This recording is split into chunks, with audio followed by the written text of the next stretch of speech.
आमच्या इथे ना दर सोमवारी आता शेतकरी मेळावा सुरू झालेला आहे. तर हे शेतकरी लोक खूप वेगवेगळ्या व्हरायटीच्या भाज्या आणतात विकायला. खूप ताज्या आणि छान स्वच्छ भाज्या असतात. फ्रीजमध्ये बघितलं तर बऱ्याच भाज्या ह्या थोड्या प्रमाणात शिल्लक होत्या.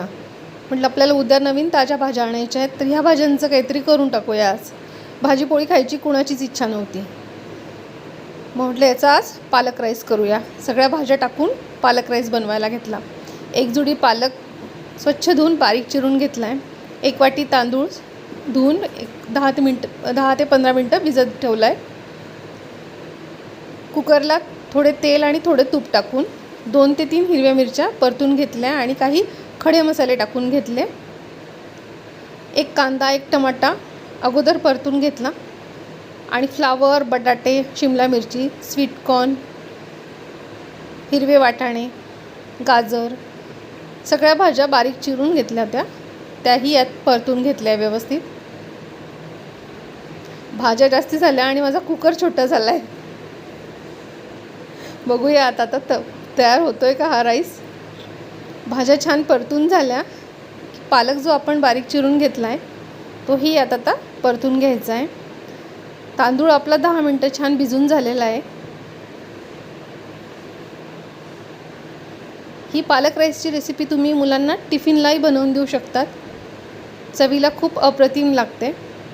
यात आता सुके मसाले टाकून घेतले मी. अर्धा चमचा धणे जिरे पूड, 1 चमचा गरम मसाला आणि 2 ते 2.5 चमचे बिर्याणी मसाला टाकला आहे. भाज्यांमध्ये व्यवस्थित कोट करून घ्यायचा मसाला. तांदूळ टाकून घ्यायचे आहेत. तांदूळही भाज्यांमध्ये व्यवस्थित परतून घ्यायचे आहे. मसालाही छान लागून होतो त्याला. मग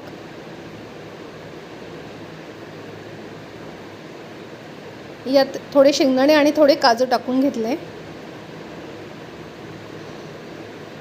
अर्धा लिंबू पिळून घेतलाय.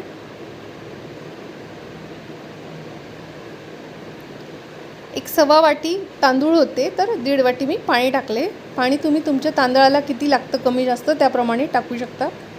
चवीनुसार मीठ टाकून घेतले. यात आपल्याला एक सिक्रेट इन्ग्रेडियंट टाकायचे, त्याने ह्या पालक राईसची चव दुपटीने वाढते.